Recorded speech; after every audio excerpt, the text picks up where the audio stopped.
பாத்திரத்தில் 2 table spoon எண்ணெயை சேர்த்துக்கலாங்க. எண்ணெய் சூடாட்டம் பிறகு 1/2 டீஸ்பூன் கடுகு, 1/4 டீஸ்பூன் வெந்தயம், 1/2 டீஸ்பூன் சீரகம், 2 காஞ்ச மிளகாய், ஒரு 20 சின்ன வெங்காயம். வெங்காயம் சேர்த்து வதக்கி விட்டுக்கலாம்.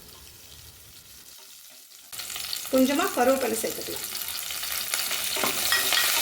பெரிய சைஸ் தக்காளி ஒன்று இந்த மாதிரி கட் பண்ணி சேர்த்து வதக்கி விட்டுக்கலாம். வெங்காயம் தக்காளி பாதி வதங்கினா போகிறேங்க. 2 முருங்கைக்காய் கட் பண்ணி சேர்த்துக்கலாம். ஒரு 4 கத்திரிக்காய் கட் பண்ணி சேர்த்துக்கலாங்க. கத்திரிக்காய் அதிகமாக இருந்துச்சுன்னா சல்லுன்னு இருக்குங்க சாம்பார்.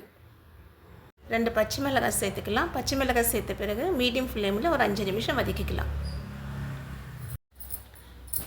1/4 டீஸ்பூன் மஞ்சள் தூள் சேர்த்துக்கலாம். ஒரு டேபிள் ஸ்பூன் குழம்பு மிளகாய் தூள் சேர்த்துக்கிறேன். உங்கள் காரத்துக்கு ஏற்ற அளவு நீங்கள் சேர்த்துக்குங்க. சேர்த்துட்டு ஒரு நிமிஷம் வதக்கி விட்டுக்கலாம்.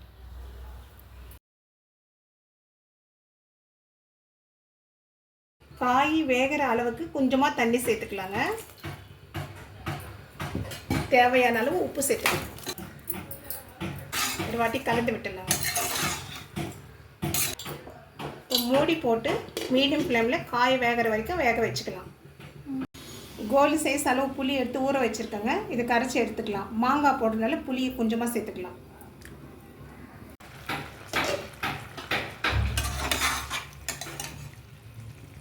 முருங்கைக்காய் வெந்துடுச்சு, கத்திரிக்காயும் வெந்துடுச்சு. இப்போ கரைச்சி வச்சுருக்கிற புளியை கரைச்சலை சேர்த்துடலாம். புளி கரைசல் சேர்த்து பச்சை வாசனை போகிற வரைக்கும் கொஞ்சம் நேரம் வேக வச்சுக்கலாம். நான் ஒட்டு மாங்காய் எடுத்துருக்கேங்க. இந்த மாங்காவில் பாதி அளவு சேர்த்துக்கிறேன். ஒட்டு மாங்காய் சாம்பாருக்கு நல்லாயிருக்கும். இந்த அளவுக்கு சேர்த்துக்கிறேன். 100 கிராம் பருப்பு, மஞ்சள் தூளும் பெருங்காயம் போட்டு வேக வச்சு வச்சுருக்கேங்க. இது கரண்டிலவே ஒரு வாட்டி நல்லா மசிச்சிடலாம். ரொம்ப மசிய வேண்டாம், கொஞ்சமாக மசிச்சுக்கிட்டால் போதும். கொஞ்சம் பருப்பு தெரிகிற மாதிரி இருந்தால் தான் சாம்பார் நல்லா இருக்குங்க. அதனால் லைட்டாக மசிச்சுக்கலாம். பாருங்கள், இந்த அளவுக்கு இருந்தால் போதும். வேக வச்சுருக்கிற பருப்பு சேர்த்துடலாம். பருப்பு சேர்த்துட்டு தேவையான அளவு தண்ணியும் சேர்த்துக்கலாம். பாருங்கள், இந்த அளவுக்கு இருந்தால் போதும். ரொம்ப தண்ணியாகவும் இருக்கக்கூடாது, ரொம்ப கெட்டியாகவும் இருக்கக்கூடாது. மாங்காய் சேர்த்துக்கலாம். மாங்காய் சேர்த்துட்டு ஒரு 5லேருந்து 8 நிமிஷம் மீடியம் ஃப்ளேமில் வேக வச்சுக்கலாம். மாங்காய் வெந்துடுச்சுங்க. 5 நிமிஷம் ஆயிடுச்சு. ஸ்டவ் ஆஃப் பண்ணிட்டு கொத்தமல்லி சேர்த்துக்கலாம்.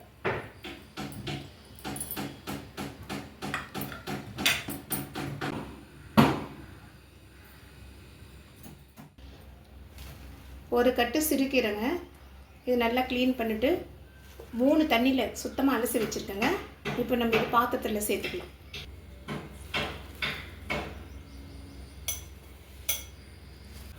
கொஞ்சமாக தண்ணி சேர்த்து வேக வச்சுக்கலாங்க. மீடியம் ஃப்ளேமில் வேக வச்சுக்கலாங்க. கீரை இதில் ஒன்றுமே சேர்க்கல, வெறும் தண்ணி கீரை மட்டும் வேக வச்சுக்கலாம். மூடி போட்டால் கலர் மாறிடுங்க. மூடி போடாமையே வேக வச்சுக்கலாம். ஒரு வாட்டி கலந்து விட்டுக்கலாம். கீரை நல்லா வெந்துடுச்சுங்க. 4 பல்லு பூண்டு நல்லா தட்டி சேர்த்துக்கலாங்க. சேர்த்துட்டு ஒரு வாட்டி கலந்துட்டு ஸ்டவ் ஆஃப் பண்ணிடலாம். கீரையை சட்டிக்கு மாற்றிக்கலாம். பூ மட்டும் பார்த்து போட்டுக்கோங்க. கொஞ்சமாக சேர்த்துக்கலாம். ஏன்னா இது வெறும் கீரையை மட்டும்தான் கடையிறோம் பூண்டு போட்டு. இப்போ கடைஞ்சிக்கலாங்க. இந்த பூண்டு பாதி வெந்துட்டு இருக்கும். இந்த சூடுக்கே வெந்துட்டு கடைசியாக போட்டனால அந்த ஃப்ளேவர் நல்லா இருக்குங்க. இந்த மாதிரி போட்டு கடைஞ்சா கீரையில் அவ்வளோதாங்க. கீரை கடைஞ்சாச்சு. ஒரு கட்டு கொஞ்சோண்டு தாங்க ஆச்சு. 1/2 டேபிள் ஸ்பூன் எண்ணெயை சேர்த்துக்கலாங்க.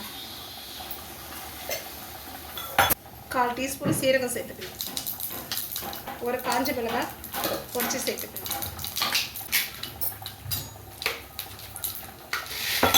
1/4 டீஸ்பூன் உளுத்தம் பருப்பு சேர்த்துக்கலாம். ஒரு 4 பல்லு பூண்டு இடித்து சேர்த்துக்கலாம். தாளிப்பு வறுபட்டுடுச்சுங்க. கீரையில் சேர்த்துக்கலாம். கீரை இந்த கீரையில் புளி, உப்பு, காரம், பருப்பு எதுவும் சேர்க்கலைங்க. வெறும் கீரை பூண்டு மட்டும் மசியல். பூண்டு போட்டு கீரை மசியல் நீங்களும் ஒரு வாட்டி ட்ரை பண்ணி பாருங்கள்.